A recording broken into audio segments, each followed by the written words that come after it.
Aleluia, a paz do nosso Senhor Jesus Cristo, irmãos. Amém. Glória a Deus. Jesus é o nosso Senhor. Vem, Senhor Jesus. Toma o teu lugar. Santo, santo, santo é o Senhor Jesus. Glória a Deus, irmãos. Amém.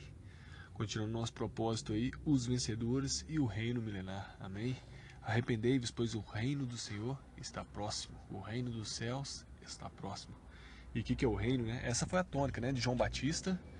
E depois o Senhor Jesus continuou pregando a mesma tônica: arrependei-vos, pois o reino está próximo. E quando o Senhor Jesus manda os 12 discípulos ir pregando, ele manda eles pregarem justamente essa mesma tônica: arrependei-vos, pois o reino está próximo. E nós, como seus discípulos, nós continuamos dizendo, né? Arrependei-vos, vamos nos arrepender cada dia mais, pois o reino está próximo, né? Arrepender por quê? Porque tem coisas na nossa alma ainda, né? Na nossa mente, na nossa vontade, nas nossas emoções, que ainda querem viver, né?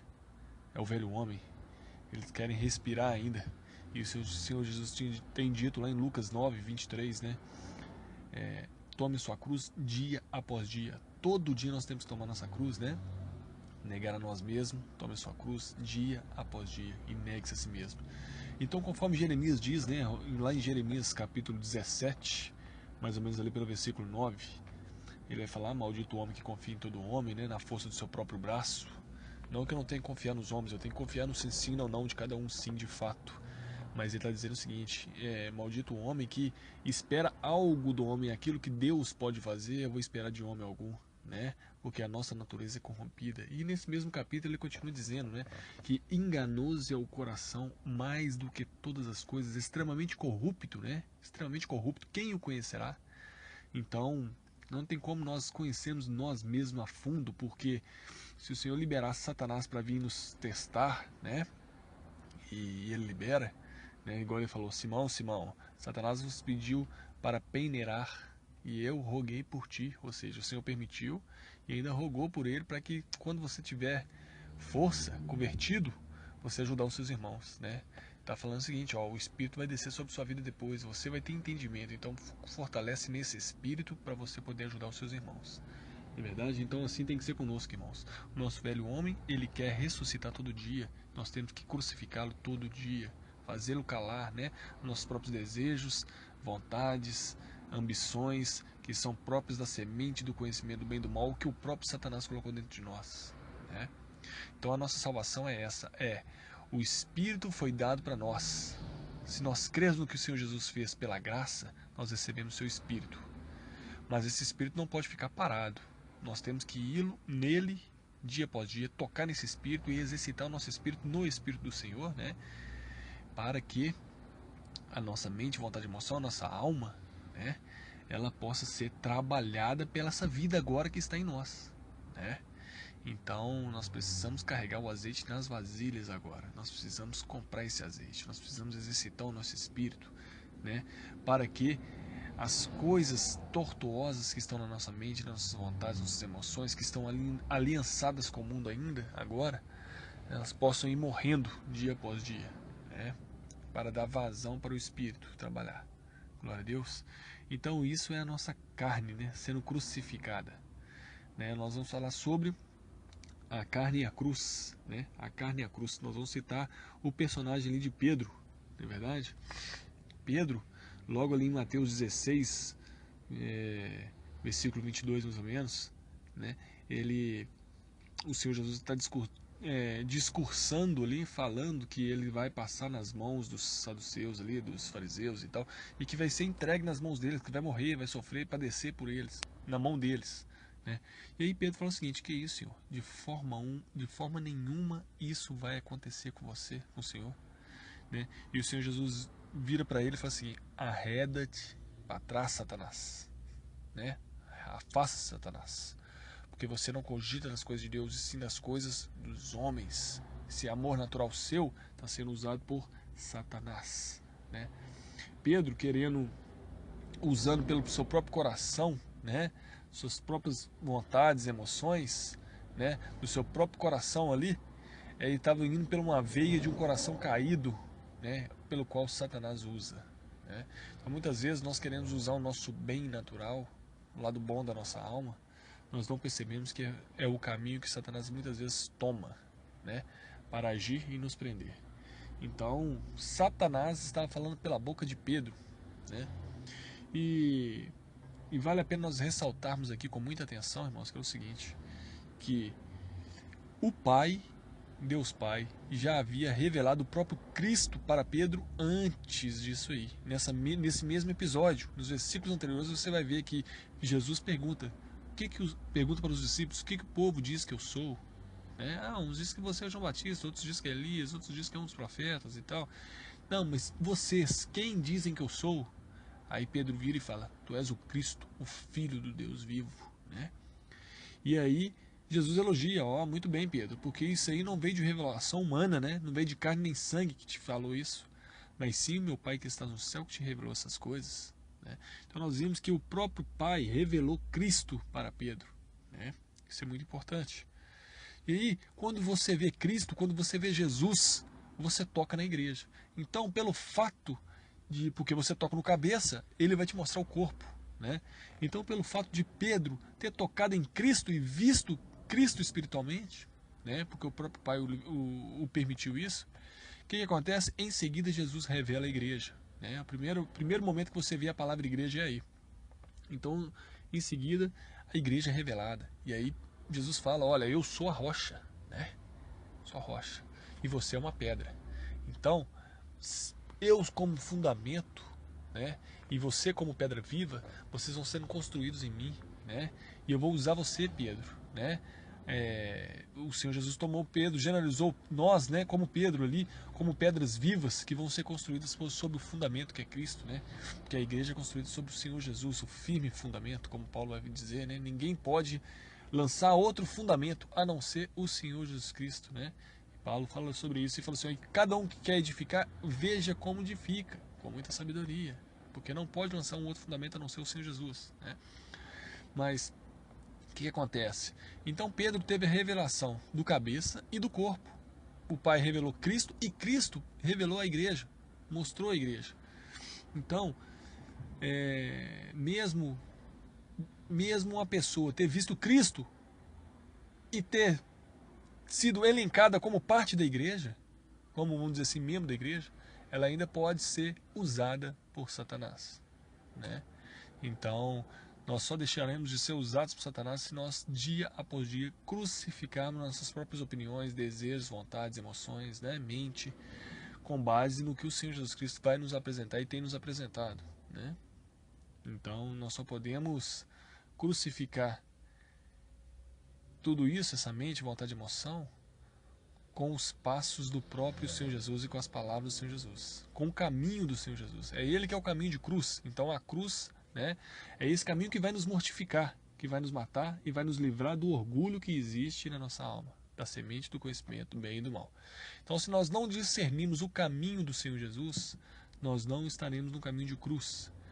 E porventura nós, consequentemente, nós continuaremos sendo crentes carnais, né? Seremos derrotados pelo pecado, derrotados pelo mundo, derrotados por Satanás, por todo o sistema maligno que expurga Deus, né? Então nós temos que ter muito discernimento do caminho do Senhor. Nós não podemos pintar um Jesus falso para nós, criar uma imagem, né? Muitas vezes nós identificamos aquelas pessoas que adoram imagens de fato, né? Mas nós esquecemos que nós podemos estar adorando um Jesus falso também, né? Nós podemos estar criando uma imagem de um Jesus que não existe, e aí nós estamos adorando um outro Jesus. O Jesus verdadeiro é o Jesus que fala lá em Mateus 5, Mateus 6, Mateus 7, palavras duras e com muito discernimento. E quando ele termina ali em Mateus 7, ele fala, quem não está sobre essas palavras, construiu a casa sobre a areia. As tribulações vão vir para testar, porque sempre vem a tribulação por causa da palavra. E ela vai, se nós não tivermos enraizado nas palavras do Senhor Jesus, são palavras que servem para mortificar o nosso ego de fato e tirar o nosso orgulho. Se nós não tivermos enraizado nelas, nós vamos cair. Muitas vezes tem muitos crentes que já caíram, não percebem, adoram um Jesus pintado, uma imagem de um Jesus que não existe, né? São idólatras, acham que estão servindo o Senhor, né? E na verdade Satanás tem os usado, em meio a um contexto de religiosidade, né? Que tem toda uma aparência de algo que é verdadeiro, mas quando for passado fogo sobre as obras e fogo sobre toda essa realidade, não vai sobrar nada. Então isso é um grande perigo. Então qual que é o nosso prumo, né? Qual que é a nossa régua? É as palavras do Senhor Jesus. De fato, irmãos, nós temos que conhecer elas, né? Então nós vemos aí muitos irmãos que se separam, né? Dando só um exemplo, se separam de forma em que não houve relações sexuais ilícitas, né? Quanto ao casamento, não houve. E as pessoas depois, por querer ter as suas emoções, né, satisfeitas, elas recasam. Mas aí contraria o que o Senhor Jesus diz. E o Senhor vai ser muito... O Senhor vai... Ainda mais casamento, né? Que é uma coisa muito peculiar ao Senhor Jesus, que é Cristo e a noiva, né? O Senhor fala lá, agora não estou em dúvida se é Malaquias ou Zacarias, que ele fala que eu, o Senhor, odeio o repúdio. Odeio o repúdio, né? E ainda Paulo aconselha, né? Questão sobre essa parte do casamento e tudo mais. O Senhor Jesus fala muito sobre isso também. Então, tem pessoas se separando e depois passa um tempo, elas se casam novamente. Mas aí ela faz do outro um adúltero, faz do outro uma prostituta, né? Vive em adultério. Por quê? Porque casamento é um só, né, irmãos? Casamento é um só. Então, isso é só um exemplo. Nós falamos sobre a questão de finanças, o Senhor Jesus fala, né? Não acumulei tesouros sobre a terra. Né? E ele não arreda o pé sobre essa palavra, ele é muito pontual sobre isso. Nós falamos várias outras coisas, tá tudo ali no Sermão do Monte, né? Então o caminho é muito estreito. Sobre o orgulho, fala, olha, ai de vós, lá em Lucas 6, né? Ai de vós quando todos vos louvarem, né? Porque assim fazia para os falsos profetas, né? Porque na verdade se nós não estamos sendo perseguidos, se a vida do Senhor não está sendo perseguida, é porque nós não estamos tendo a vida do Senhor em nós, né? Porque o mundo odeia o Senhor Jesus. Satanás odeia o Senhor Jesus. O mundo odeia. Que aliança que é essa que nós vamos ter com o mundo? Não é verdade? Então, há um grande perigo nisso tudo aí, irmãos. Então, nós temos que ter esse discernimento, né? Todos aqueles que querem piedosamente expressar o Senhor Jesus, seguir o Senhor Jesus, serão perseguidos. Está lá em 2 Timóteo 3, versículo 12, se eu não me engano, ou 22. Então é isso, irmãos. Nós precisamos de água, nós precisamos de espírito, nós precisamos tocar na vida do Senhor. Porque, caso contrário, nós seremos cisternas rotas, cisternas cheias de entulhos, né? Então nós precisamos crucificar o eu, crucificar a carne, que é isso, é tirar todo esse entulho para as águas subirem, né? Então, dando um exemplo aqui, veja bem, lembra lá em Isaac? Isaac, ele ficou muitíssimo rico sobre essa terra. E ali, se eu não me engano, os filisteus chegam para ele e falam assim: ó, Isaac, sai de perto da gente, vai para o outro lado, porque você está muito rico, você prosperou demais, cresceu e você já sobrepõe muitos de nós aqui, então não tem como a gente andar junto mais. Você ficar perto lá na nossa região aqui, vai para o outro lado. E aí Isaac saiu fora, né? Vazou. E o que acontece? Ele começou a abrir os poços antigos do seu pai, Abraão. Então, ele abriu o poço, só que os filisteus iam lá e entulhavam os poços. Aí ele foi, deu um nome pro poço lá, porque tinha contenda, né? Deu um nome de contenda lá pro poço. Foi para um outro poço, teve contenda também. Fizeram a mesma coisa. Até que ele chegou num outro poço, onde apareceu águas vivas ali, né? E ali ele teve descanso diante do Senhor. E ele chamou aquele poço de Rehobote, né? Um poço de prosperidade de fato. Então, mesmo ele sendo muitíssimo rico, e aqui nós vamos fazer uma analogia muito com o Espírito em relação a isso, ele não ia valer de nada aquela riqueza, porque o que adianta? Tem muitos camelos, muito gado, sem água, né? A água é vida, a água significa o Espírito, né? Então, sem água não se faz nada, né, irmãos? Sem água não se faz nada. E sem água gera morte, gera contendas, né? Então é preciso ter essa água, é preciso cavar os poços, é preciso tocar no Espírito, é preciso tirar os entulhos do poço, não é verdade? Senhor Jesus, santo é o teu nome, socorra-nos. Então, irmãos, Isaac conseguiu fazer com que as águas subissem, né? Nós vemos um outro episódio também lá em Números, tem vários, né, irmãos? Tem as águas de Mara, logo quando eles saem o povo de Israel quando sai do Egito, eles têm sede, né? Eles chegam nas águas de Mara. As águas de Mara eram amargas, né? E eles murmuram. E ali há uma repreensão diante deles e tudo mais. E eles fazem um concerto diante do Senhor. Não, nós não vamos murmurar mais não, tudo certinho, tal, pá. O que acontece? Ali tem um arbusto, uma árvore caída, cortada. Essa árvore significa o próprio Senhor Jesus Cristo, né? Como diz Isaías 53 lá, que ele foi rejeitado, cortado no meio dos viventes.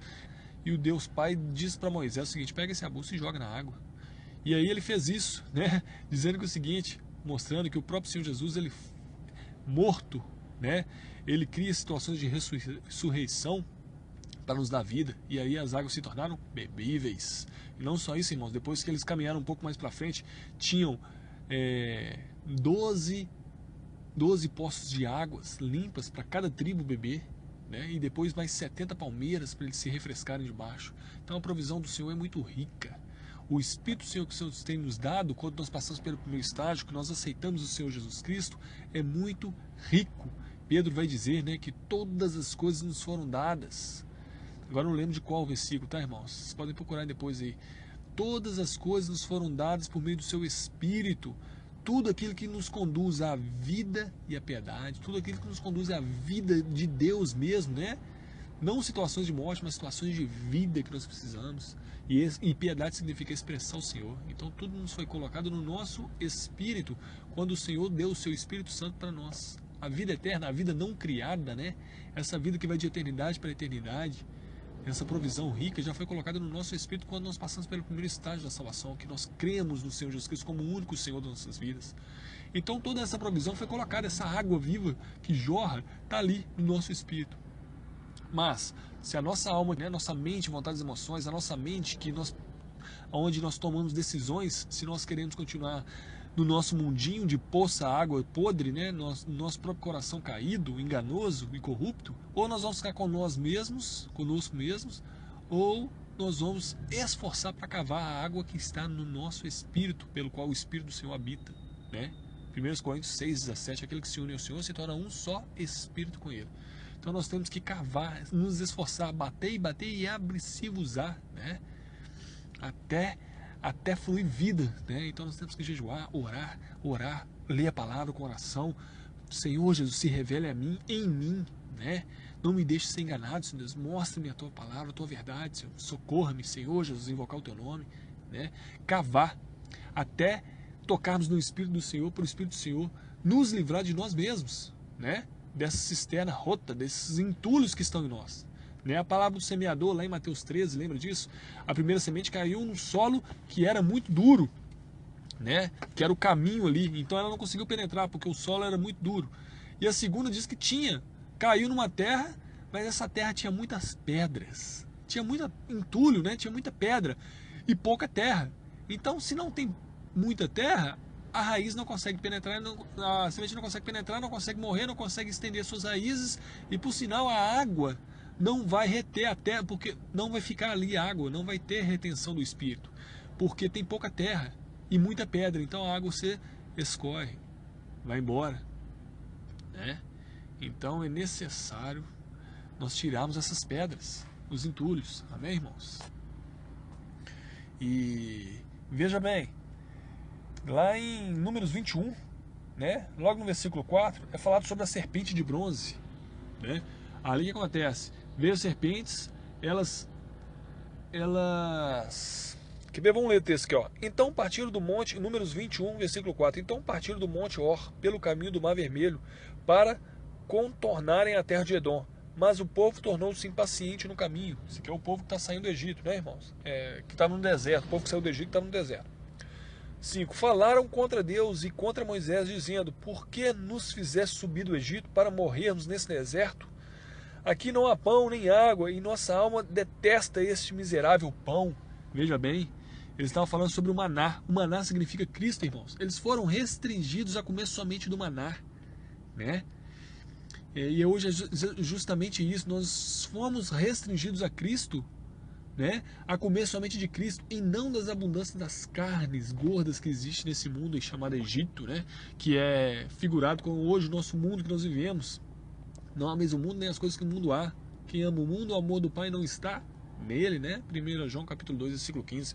Então justamente esse episódio aqui também, essa analogia, nós devemos nos restringir somente a Cristo, amém, irmãos? E aí, veja o que eles falaram, ó, a esse miserável pão, olha o que eles falam no próprio Senhor Jesus, né? Então olha o que o Senhor fez, então o Senhor enviou contra o povo serpentes venenosas, que os picavam e morreu muita gente de Israel.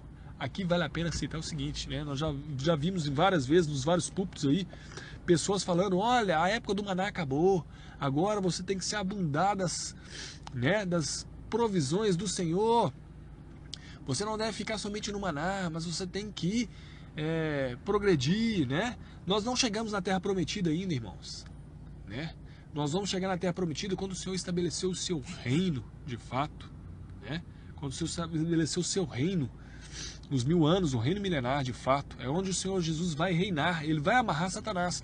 Mas enquanto Satanás é o príncipe deste mundo, nós não podemos desejar coisa nenhuma deste mundo, né? Então, irmãos, nós temos que ser restringidos ao maná. E ai daqueles que falam mal do maná nos tempos de hoje, né? Ai daqueles porque estão, nessa analogia, porque estão tocando em Cristo. E o que acontece? O Senhor permite que serpentes venham. Esse é o pior caso. O Senhor permite que Satanás toque nas pessoas que falam mal de Cristo, né? Então tem que ter muito temor quanto a isso, mesmo que seja por meio de analogias. Nós vamos criticar o maná que foi dado no Velho Testamento e para compensar uma pregação que nós estamos falando sobre prosperidade nos mundos de hoje. Misericórdia, né, irmãos? Então a prosperidade virá, mas prosperidade virá no reino milenar, nos 1000 anos, quando o Senhor Jesus estiver governando e amarrando Satanás, né? Não é assim que o Senhor fala lá para o rico, aquela parábola lá de Mateus 19, quando o rico fala o que eu tenho que fazer para caminhar com o Senhor, né? Reinar o reino dos céus, obter o reino dos céus. O Senhor fala, vende tudo que tens e dê aos pobres. Então aquele rico ali, ele fica desanimado. E aí Pedro vendo aquilo, Pedro pergunta para o Senhor, Senhor, nós deixamos tudo, né? O que vai ser de nós? Né? Porque Pedro havia deixado tudo, ele estava seguindo o Senhor. Agora aquele rico, ele ficou com todas as riquezas deles e rejeitou o Senhor. Então Pedro ficou incomodado com isso. Pedro perguntou, o que vai ser de nós, Senhor Jesus? Nós já deixamos tudo e ainda estamos seguindo o Senhor. Vai sobrar alguma coisa para nós? Em outras palavras, né? Aí o Senhor Jesus diz o seguinte, ó, quando o Filho do Homem se assentar no trono da sua glória, né? Que é quando o Senhor vai amarrar Satanás e de fato reinar sobre esse mundo. Apocalipse 20 ali, o reino milenar, Apocalipse 19 e 20. Quando o Filho do Homem assentar no trono da sua glória, vós assentareis em 12 tronos, né? Você vê lá em Apocalipse 20, versículo 4, os tronos ali, são esses tronos que ele está prometendo aos discípulos. Vós assentareis em 12 tronos e julgará toda a casa de Israel, né? Então logo em Apocalipse 20, versículo 4, você vê, e vi tronos a qual foi dada a autoridade de julgar, né? Então ali vai ser dada, aí ele continua, né? Aquele que deixou pai e mães receberá 100 vezes mais, né? Ainda nesse século, né? Ele está dizendo, né? Ainda nesse mundo aqui pelo qual eu vou reinar, né? E depois a vida eterna, novos céus e nova terra, que é Apocalipse 21 e 22, né? Então o que acontece? Nenhum dos 12 receberam essa promessa de Jesus aí. Todos 11, né, foram martirizados, né? Pelo contrário. Então essa palavra de Jesus não pode ser mentirosa, porque senão nós pregamos, se pregarmos diferentemente do que o Senhor Jesus, nós estamos fazendo dele mentiroso. E ele não é mentiroso. Então isso vai se cumprir no reino milenar. Amém, irmãos? Então, a serpente aí, ó, versículo 6. Então o Senhor enviou contra o povo serpentes venenosas que os picavam e morreu muita gente de Israel. O povo veio a Moisés e diz, pecamos, pois temos falado contra o Senhor e contra ti. Ora, Senhor, que tire de nós as serpentes. Então, ore ao Senhor para que tire de nós as serpentes. Então Moisés orou pelo povo. E disse o Senhor a Moisés, faz uma serpente e põe sobre uma haste, e todo aquele que for mordido e olhar para ela viverá.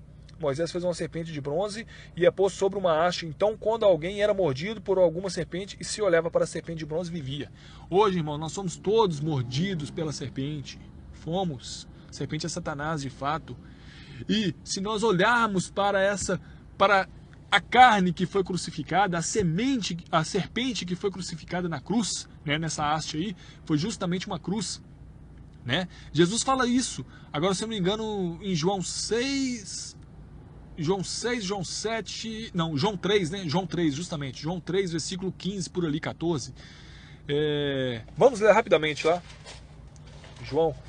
Aqui é justamente aquele que olhasse para ele, né? Então nós temos que olhar para a cruz, olhar para a serpente na haste, seria curado. Então o Senhor Jesus está falando a mesma coisa, ó. João 3, versículo 14. Assim como Moisés levantou a serpente no deserto, da mesma forma importa que o Filho do Homem seja levantado, para que todo aquele que nele crê tenha a vida eterna. Então, se queremos ter vida abundante, nós temos que olhar para Cristo o tempo todo, para que Ele mate a serpente que há em nós, a semente do conhecimento do bem e do mal. Nós devemos crucificar o nosso eu, o nosso ego, na cruz, né? Olhando para Cristo. Então nós precisamos de espírito, irmãos. Espírito. Como nós podemos fazer isso para que para que a água do Senhor suba em nós e não sejamos uma cisterna cheia de entulhos? Nós devemos invocar o nome do Senhor. Vamos lá em Isaías, irmãos, rapidamente aqui. Isaías capítulo 12.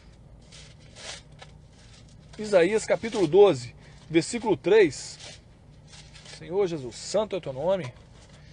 Isaías capítulo 12, versículo 3, veja aí, ó. Vós com alegrias tirareis águas das fontes da salvação. Direis naquele dia, dai graças ao Senhor, invocai o seu nome, Senhor Jesus. Tornai manifestos os seus feitos entre os povos e contai que é excelso o seu nome. O nome que está excelso, né? O nome que está acima de todo e qualquer nome é o nome do Senhor Jesus. Atos 4:12 vai falar isso, Filipenses 2 vai falar isso, né? Então direis naquele dia, invocai o seu nome. Isso é a forma que você vai tirar a água das fontes da salvação, irmãos. Aleluia, glória a Deus. Versículo 5, cantai ao Senhor, pois fez coisas grandiosas, sabeis isso em toda a terra. Exulta e canta de gozo, ó habitante de Sião. Habitante de Sião.